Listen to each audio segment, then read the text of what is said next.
Hey guys, welcome to my channel. In this video, I'm going to teach you all about the Constitution. Firstly, we'll learn what is Constitution, elements of the Constitution, making of the Indian Constitution and sources of the Indian Constitution. So, stay tuned.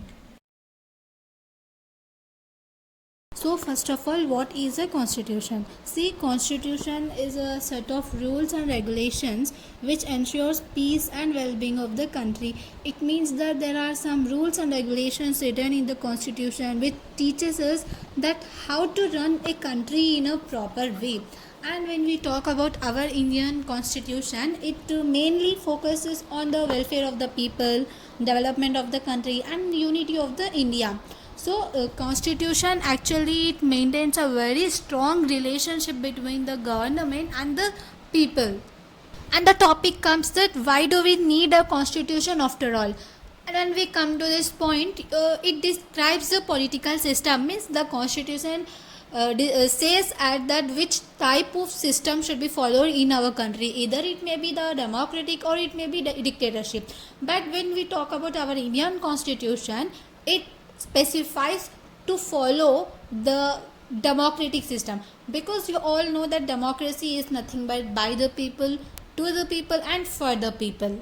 Because in the democratic system the power is vested to the people to choose their elected representatives through the process election.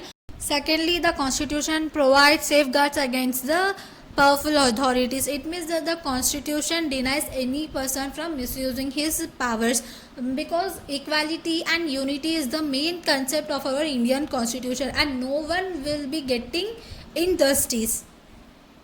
And now elements of the Indian constitution, and coming to this section, here the constitution decides that who frames the laws. So example, in India the people will elect their representatives to the process of election, and the person who will be elected by the people, he will be framing laws for the Indian people. And when we talk about a monarchy like the Saudi Arabia, there the king will decide that which kinds of laws should be, what should be the nature of the law, whatever it may be, the king will decide there.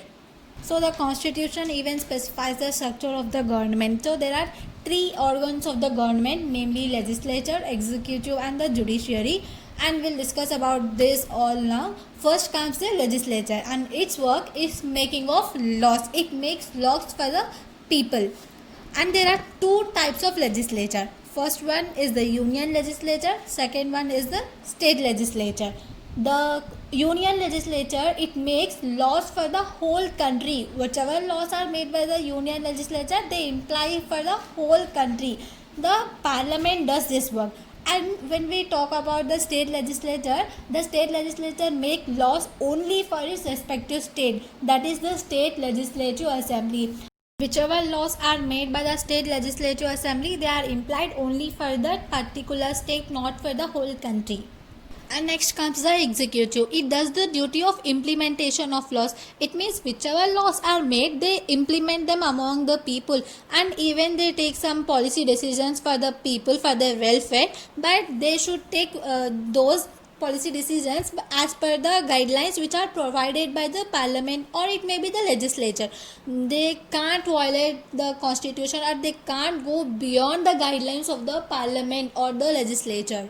And this work is carried out by president and prime minister at the central level, governor and the chief minister at the state level. Lastly, judiciary, and its work is to interpretation of laws. It checks out whether everyone is enjoying their rights or not. Is anyone getting injustice? If anyone is facing injustice, then it delivers justice to the people. And you all know that it's done by the Supreme Court, High Court and even local governments as well. Alright, now we'll see a short glimpse of making of the Indian constitution. And here a constituent assembly was set up to make the constitution in the year 1946, and its first meeting was held on December 9, 1946. Note this point, and this is very important, that it took 2 years, 11 months and 17 days to finalize the constitution. Basically, the constitution was adopted on November 26, 1949, but it came into force from the January 26, 1950. That's why we celebrate January 26 as Republic Day, as we got the complete independence, that is even called as the Purna Swaraj.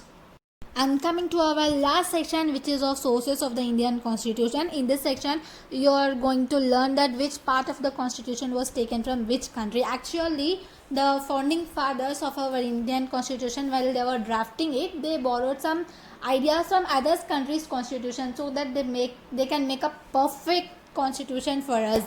And the first country is Britain. The ideas which were borrowed from the Britain constitution are parliamentary form of government, ideal of rule of law, lawmaking procedure, cabinet government, and single citizenship. The next country is United States of America, and from there republican form of government, fundamental rights, and independent judiciary was borrowed. The fundamental duties was borrowed from the constitution of USSR, and the directive principles of state policy, it was taken from the Ireland. And when we come to this section, the emergency powers were taken from the Weimar constitution of the Germany. And you will be seeing the concepts of equality, fraternity, and integrity in the preamble of our Indian constitution, and these concepts were actually borrowed from the French. And coming to the last, it comes the Canadian constitution. The quasi-federal policy and the idea of residuary powers was taken from the Canadian constitution. The features of the Indian constitution, and in which you are going to know about the preamble, quasi-federal policy, and more.